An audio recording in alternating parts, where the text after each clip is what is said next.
think of my work as psychological realism or psychological surrealism, really, because I'm interested in what goes on inside people's heads, and I'm interested in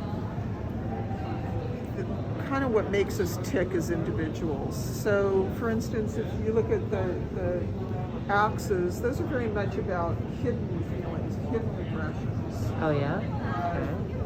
Also, there's some wordplay involved. I mean, often we talk about like a woman as being like an old battle axe, and very derogatory terms, but those terms kind of stick. So there's a little bit of wordplay in that, and then there's also,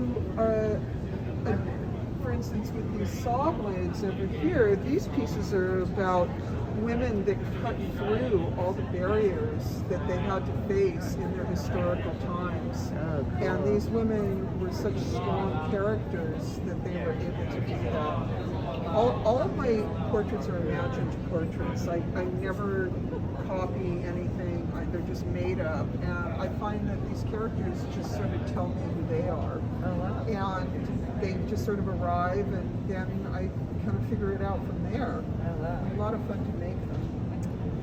And the two big pieces down here, these two statues are called the mothers, and they're about our ancestors, the grandmothers and the mothers that shaped our lives by their influence through the generations, both good and evil.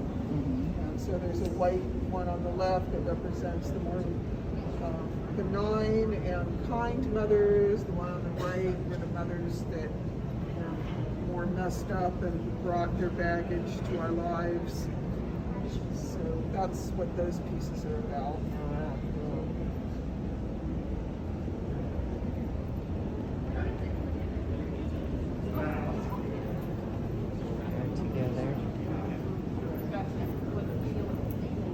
These pieces are on dresses, and they are reminders to me of my own personal history. I had great-grandmother and grandmother that were in the movies in the 1920s, and I thought of these ladies as extras or young actresses that got to wear fun costumes for one day on a movie, but then after that they kind of disappeared into obscurity.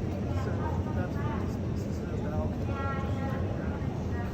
Beautiful.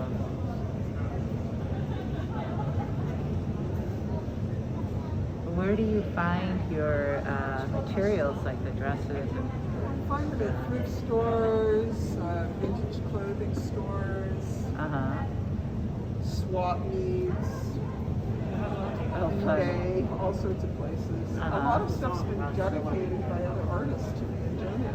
Oh, cool.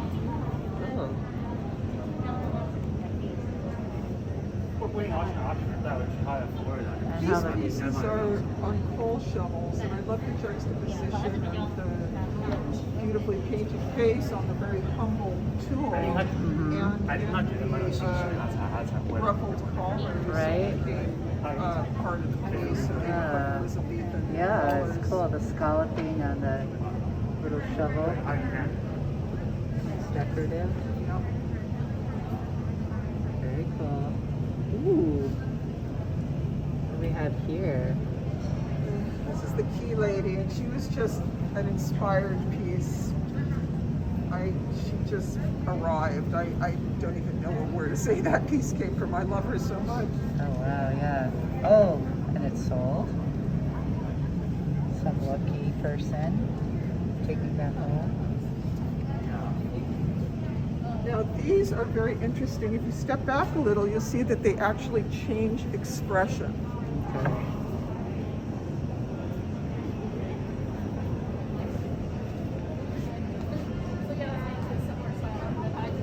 Oh yeah, the female especially, she's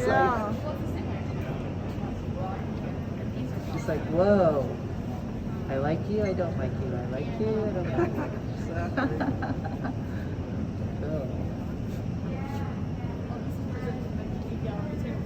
And then these, you're really famous for these. Right, Yeah, I've got- Did you start with the I paintbrushes? did. I started with the paintbrushes, and I was very inspired by the Fayum mummy portraits, which are these Roman Egyptian mummy portraits that are over 2,000 years, almost 2,000 years old, not quite. And they really spoke to me, and I used them as a kind of model to make these. But I put them on paintbrushes, so they, you know, that there was a juxtaposition there because, of course, the paintbrush is the tool of my trade. Right. That's cool. They're kind of have like mohawks or because their hair stands straight up. Okay.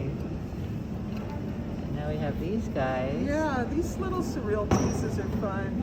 The locks are about how we all have the lock to our psyche, but it's sometimes very hard to reach. And the iron the eye on the iron is a surreal piece that is more about how we have kind of a solid grounding to our own psyche. Yeah, this one with the eye is really, especially kind of spooky because he's looking off to the side, he or she. Okay, and our final piece.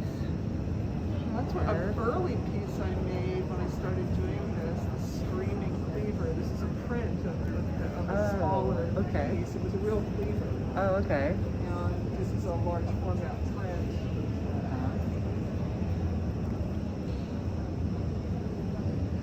And this is an imaginary person as well? Yes. All my portraits are imaginary. Cool. Well, thank you for sharing all that. Thank you so much. Really nice.